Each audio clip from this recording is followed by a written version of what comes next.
Day 1. I signed a confidentiality agreement I didn't even finish reading because the last page said one single thing that made me sign without thinking twice. The park contains living organisms not seen on this planet in 65 million years. I thought it was a joke until I walked through the security gate and saw, far in the distance, something the size of a building moving between the trees. My name is Derek, and I'm the new ranger at the only real dinosaur zoo in the world. I don't know exactly how they brought them here. Nobody ever fully explained it to me. They just said the process is company property, and that my job is simple. Watch the fences, monitor animal behavior, and above all, never, under any circumstance, enter the large carnivore sector alone. The first few days were almost boring, feeding herbivores the size of a bus, checking electrical sensors on the fences, writing down odd behavior on a clipboard. The park isn't open to the public yet. We're still in the testing phase, so there are only 12 of us taking care of creatures that should be extinct. We sleep in a row of prefab rooms about 1 kilometer from the main sector, surrounded by a double electric fence that, they told us, has never failed.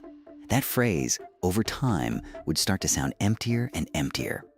On day 6, something happened that I can't get out of my head. I was checking the raptor sector fence when I noticed one of them staring straight at me, unmoving, for almost 2 minutes. It didn't blink. My supervisor, a guy named Halverson, who's been here since the project started, later told me that's normal, that they're calculating. I asked calculating what, and he didn't answer. That night, over the internal radio, someone mentioned the raptors had started hunting in pairs inside their enclosure, something no previous report had ever recorded. By day 10, I already had a fixed zone.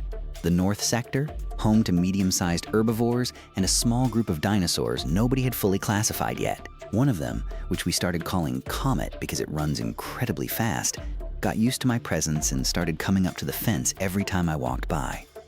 I don't know if it's dangerous to admit this, but I started to feel like it recognized me. I'd bring cut-up fruit in my backpack, even though it was forbidden, and every time it appeared, Comet would stop moving and just stare at me like it was waiting.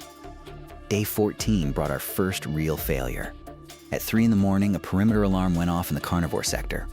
Halverson woke me up over the radio, shouting at me not to leave my room for any reason. I spent a full hour listening to heavy footsteps outside, so heavy I could feel the floor shake.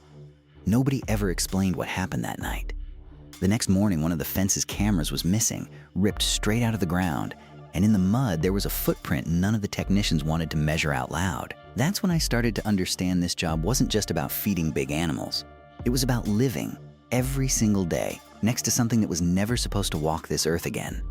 On day 17, they cut off our internet access for project security reasons. We started communicating with the outside world only through a company-controlled channel, once a week, with messages reviewed before they went out. I wrote to my family that everything was fine, that the job was calm, and I deleted the part where I'd written about the footprint in the mud. Day 18, I met Drive Reyes, the project's head biologist.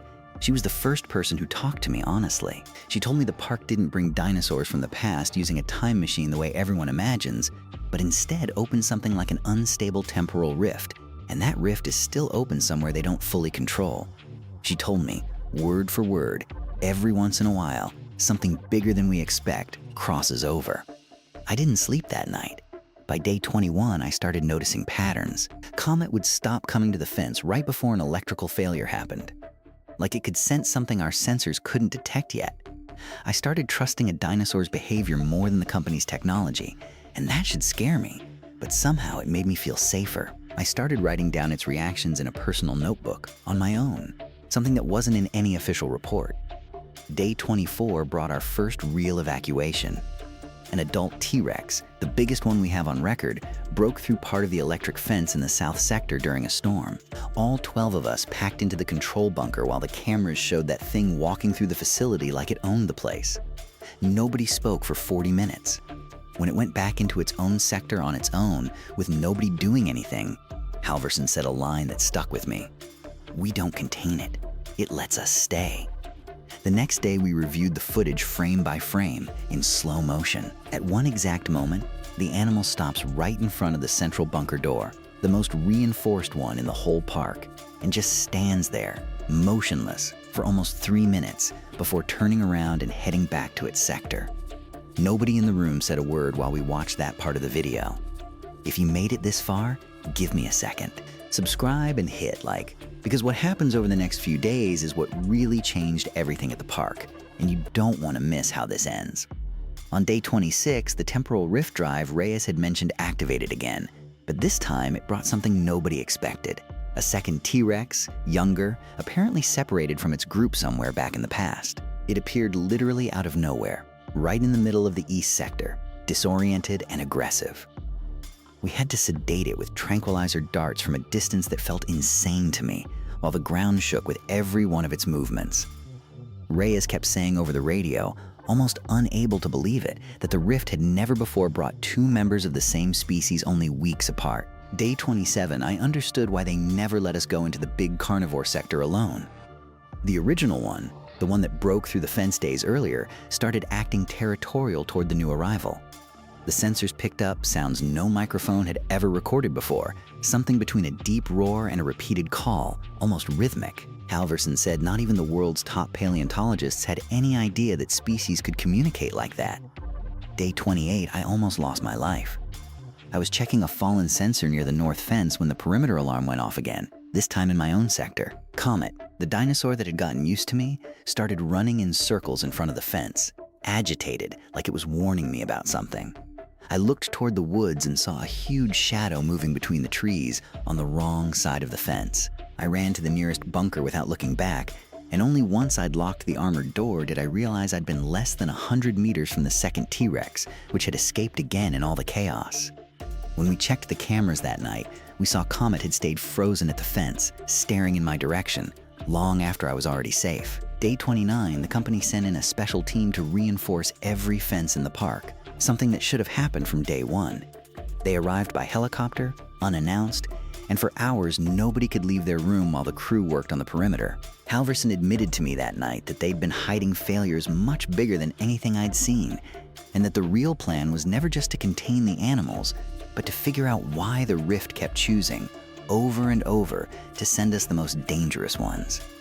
Day 30, my last shift of this first month, the rift activated one final time right in front of my eyes. It didn't bring a new dinosaur. It brought silence. Complete, absolute silence for almost a full minute, like time itself was deciding what to send us. I felt the air shift, a strange pressure in my ears, and for a second I thought something on the other side of that rift was staring right back at us. And then, nothing. It closed on its own, no explanation, leaving both T-Rexes, Comet, and everyone else exactly where they were supposed to be. When my shift ended, Halverson offered to renew my contract for another 30 days. I asked him if we were ever going to actually understand what that rift is and why it stays open. He just looked at me in silence and told me that question was exactly why they kept paying us so well. I signed again.